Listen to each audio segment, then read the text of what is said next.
রামগতিতে ফরেস্টের জায়গায় গাছ কেটে ঘর নির্মাণের অভিযোগ। লক্ষ্মীপুরের রামগতি উপজেলার রামগতি করলা মার্কেটে রাস্তার পাশে সরকারি জায়গায় গাছ কেটে ঘর নির্মাণের অভিযোগ উঠেছে মোহাম্মদ আব্দুল মমিনের বিরুদ্ধে। অভিযোগ তুলে নাম প্রকাশ করতে অনিচ্ছুক একজন বলেন, মোহাম্মদ আব্দুল মমিনের ভয়ে কেউ এলাকায় কথা বলতে পারছে না।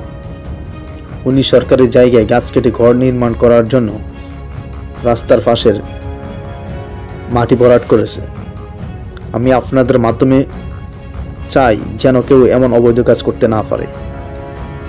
মোহাম্মদ মিজান নামে একজন বলেন, সরকারি রাস্তার পাশে জায়গা দখল করে উনি ঘর নির্মাণ করছে। ঘরটির বিষয়ে আমি নিজে জিজ্ঞাসা করলে তিনি বলেন, আমি মাটিগুলো এমনিতেই রাখছি, পরে নিয়ে যাব। কিন্তু না, আমি দেখি উনি এখানে একটি ঘর নির্মাণ করছে। এই অবৈধ ঘরটি উচ্ছেদ চাই। এই বিষয়ে মোহাম্মদ আব্দুল মোমিন স্বীকার করে বলেন, আমি সরকারের জায়গায় মাটি ফেলছি ঠিক, যদি সরকার নিয়ে যায় তাহলে আমি ঘর নির্মাণ করব না, এবং এখানে আগে কোনো গাছ ছিল না, সরকার নিয়ে এতে আমার কিছু যায় আসে না। স্যার আমার বলা হয়েছে স্যার এটা পূর্ব আমার জায়গা সরকার যখন গাছ লাগাই পরে গাছগুলা সব মরে গেছে, চলে গেছে কয়েক বছর। আমি এই যে 3 বছর ওই জায়গা খেয়াল চিন রাখছি, পরে লাউ গাছ লাগাইছি স্যার।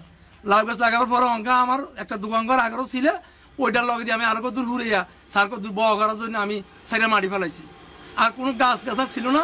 আপনি স্যার এলাকার যারা জানতেন স্যার, আপনি জানিয়েছেন স্যার, আমার এখানে কোনো গাছ ছিল না স্যার। আর আমার যে নোটিশ করছে, ওই নোটিশে কোনো গাছ টাকা নাই, কইছে সরকারি জায়গা বরাদ করছি। আমি এটা স্বীকার করি স্যার। সরকার নিচে আবার লাগলে সরকার অঙ্কা আর গরম হয়েছে, যদি সরো আমাদের দরকার আমি দিতে বাধ্য রাজি, আমি রাজি আছি স্যার। এই বিষয়ে রামগতি ফরেস্ট কর্মকর্তা আব্দুল বাসেদ বলেন, আমি নোটিশ করেছি, জবাব চেয়েছি, অমান্য করলে আইনগত ব্যবস্থা নেওয়া হবে।